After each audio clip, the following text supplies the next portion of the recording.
Hey, what's up guys, it's Nick too. As you can see by where I'm standing, I have regrettably joined the dark side, just like many other furry warriors out there. And today I'm going to be answering the question for you guys, why I would subject myself to something like this, and why you might want to do so as well. I've been getting this question asked a lot, and it's on a lot of people's minds, as you probably see a lot of people swapping to Knight Fae, and you'd wonder, why in the world would you ever want to do that?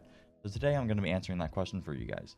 If you don't want to watch the whole video and you just want to know if you should swap to Knight Fae, I'm going to make a separate video on that once I've tested it a good amount and I have some more insight to provide. But if you're like on Mythic Progression or something, and this only pertains to Fury Warriors, by the way, I would not recommend swapping if you are playing arms. But regardless, if you're on like Mythic Progression or something, just stay Venthyr. Don't ever think that you're disadvantaged being Venthyr. I'll talk more about that in a minute. But if you're interested in if you think that you should swap or not, I'll make a separate video about that once I've actually been able to play with it. And I'll just talk about if I actually think Knight Fae is better or not. But I pretty much just swapped, so I'm going to be detailing why I swapped and why many other warriors have swapped. So let's talk about what you actually get as a Knight Fae as opposed to being Venthyr. So first off, your ability turns into Ancient Aftershock, which is pretty much just an ability that does damage on a minute 30 cooldown. You can get a conduit that increases its damage and reduces the cooldown. And then it also does some dot damage and generates a little bit extra rage. The ability itself isn't particularly powerful. In AoE, it can be pretty good, which I'll talk about again. But what's particularly beneficial about being Knight Fae is a lot of the soulbinds are pretty good. For example, Corrin, the Wild Hunt tactics can be pretty good in AoE with First Strike as well.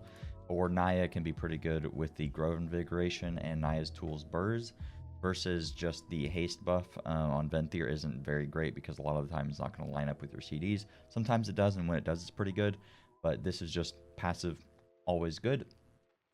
And the flat damage from Ancient Aftershock is actually, it's not like super good, but sometimes it can be better. One of the main reasons that people are swapping to begin with is not only just that the soulbind powers are a little bit better, but on farm, once you've killed the bosses on Mythic, a lot of the kill times start to get really short, and as a result of the kill times being short, your windows of when you can actually press condemn get much smaller. So on Shriekwing, for example, where you were killing the boss in 5 minutes on progression because nobody really had any gear, and then like the boss is in condemn range for another like full minute or minute and a half or something like that, the 80 to 100 lasts longer and the 35 to 0 lasts even longer. Now when you're killing the boss in 3 minutes on progression, or on farm rather, it's not really going to last in condemn range for all that long, therefore you're not gaining as much value being condemn. Whereas as Knight Fae, you get a little bit more burst damage from this, and it just ends up being slightly more valuable. This isn't really a big thing, like I said, if you're on progression, or if you're not like super interested in like parsing, this really isn't going to make that big of a difference. Most of the people that are swapping are doing this for parses on single target. That's not why I swapped. I personally swapped because it has very high potential in AoE, I think anyway, and I'll get to that. But first of all, let me just show you the difference in like certain raid bosses.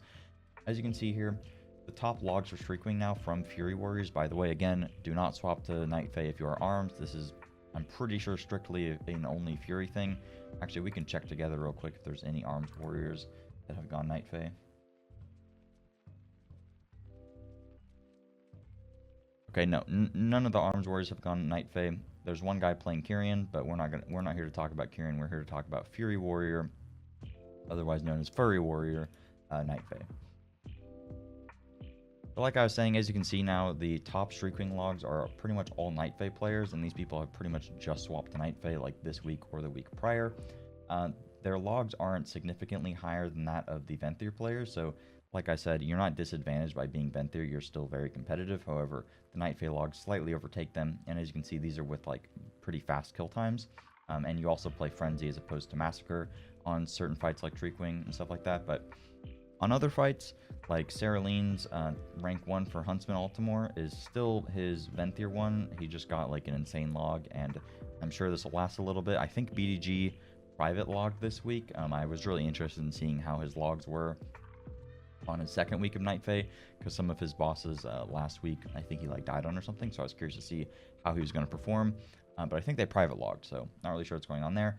But as you can see, pretty much all of the, not all of them, but a lot of the top logs for Huntsman are still Venthyr, whereas some of them are Knight Fae. So it's pretty competitive either way, but on pure single target fights like Shriekwing and Hungering, Knight Fae is going to overpower it a little bit.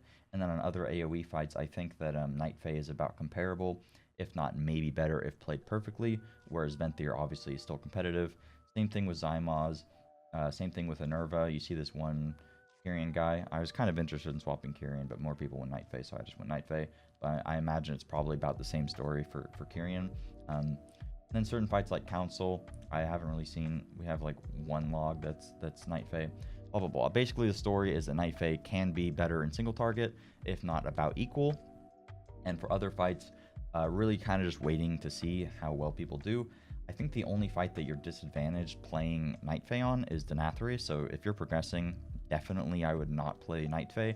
Knight Fae is pretty much only for like parsing on this, because I don't even know if you can parse, honestly, because you're able to condemn like all the time on that fight, and that's literally the only reason that Warrior is even half decent. So I'm not really sure what it's going to look like when Seraline gets like a good kill, or Clade maybe gets like a good kill as Knight Fae. I'm not sure how much it can compete, but for now, all top logs are Venthyr, and if you're progressing on this boss, you definitely want to be Venthyr, because Knight Fae on this would literally just be padding like Echoes of Sins and like Cabalists and stuff like that. So those are the benefits for it in Raid. The main reason that I swapped is not only that, you know, like I'm getting kind of bored because I'm nearly best in slot and I don't really have a lot to do, so the game is a little stale. So I wanted to swap to keep things fresh, but also because I think that it can have really high potential in AoE. Like I said before, the Corrin thing where you get Wild Hunt tactics, damage to targets above 75% is increased by 10%. I think that this can just be really good in Mythic Plus, especially if you're doing like, and actually regardless of the key level, this is pretty decent. In First Strike, I think if you cheese it properly, I haven't really played with it because obviously I'm like Renown 5 or something because I just swapped. I haven't played with this yet, but I'm curious to see how good this is because it could be potentially very strong. But otherwise, having a second potency and using the potency Destructive Reverberation, making Ancient Aftershock just do extra damage seems like it's particularly good. I have some AoE sims here, very scientific stuff. Just kidding, by the way, it's probably a meme, but I didn't really know how to sim this properly. But basically what I did is, when I was Venthyr still last night, I just copy pasted my sim in, and then I added the Soulbind rows for Knight Fae. I don't know if this sims with you using Condemn or not, so I did it again, and I just put in Knight Fae instead of Venthyr, just to see, and the difference is like negligible here. I don't know if it's having me use it or not. I could check the raw input, but basically what you can see here is that using Wild Hunt tactics with First Strike sims significantly higher in AoE. Hey, this is me editing. Those sims were Dungeon Slice. A lot of people see Dungeon Slice sims as kind of a meme. They kind of are. So I did another sim here. This is a 1 minute 4-target patchwork sim with no lust. So this kind of represents an AoE scenario. And I included all of the soulbinds. Current gear is just me being Knight Fae with not much soulbinds or anything like that. As you can see, Venthyr is simming even with no soulbinds and no conduits pretty much. Venthyr is simming 1900 less. And then if I were to get Corrin, I sim 487 higher than I currently am simming. So do with that information what you will.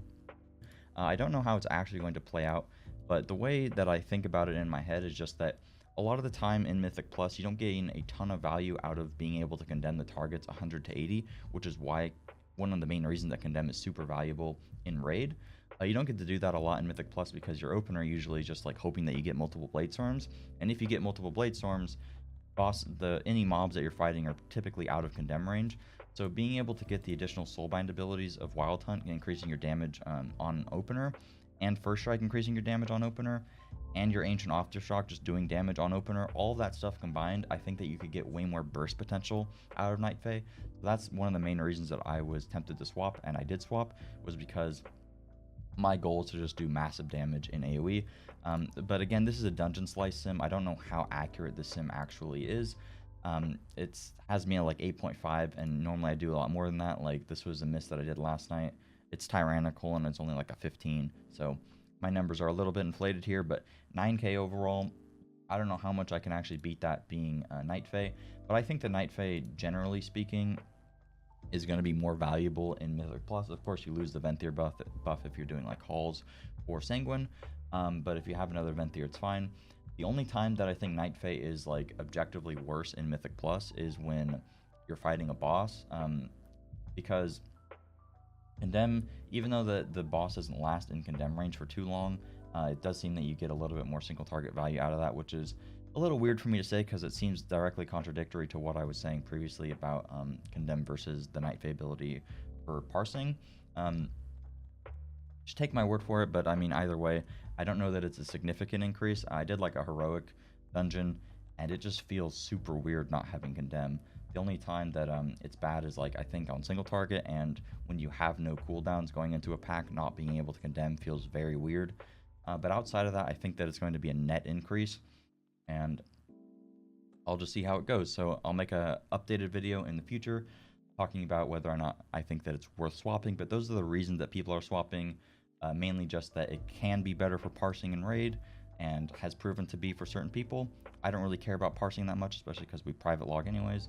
But I'm just doing it for the AoE benefits, and if in my head this ends up, or if this ends up being as strong as I think that it could be in my head, then I'm really excited for this because I was already able to do pretty good burst damage. I was able to get up to like 30k with prides and stuff on my warrior, and that's it with like a 45-second cooldown recklessness. So if I can replace my insignia of alacrity, get like an overwhelming power crystal, pair that with these extra Knight Fae stuff, I think that I could get my burst up a lot. So again, I'll make a video talking about that in the future. Yeah, thank you guys for watching. Hopefully this answered all the questions that you did have. If you have any outstanding questions that I didn't already answer, please leave them down in the comments and I will try to answer. But as you can see, I literally just swapped, so there's still a lot that I'm learning about it. I don't even know how to play with it perfectly, but it's a learning experience, and I'm just here to have fun. Nothing really else to do, so might as well just mix it up. But it definitely feels weird not being able to press Condemn. I almost want to say that it feels bad. Hopefully I get used to it. But if I'm able to do more burst damage once I get everything unlocked, then, you know, all worth it. Yeah, thank you guys for watching. I'll see you later. Peace.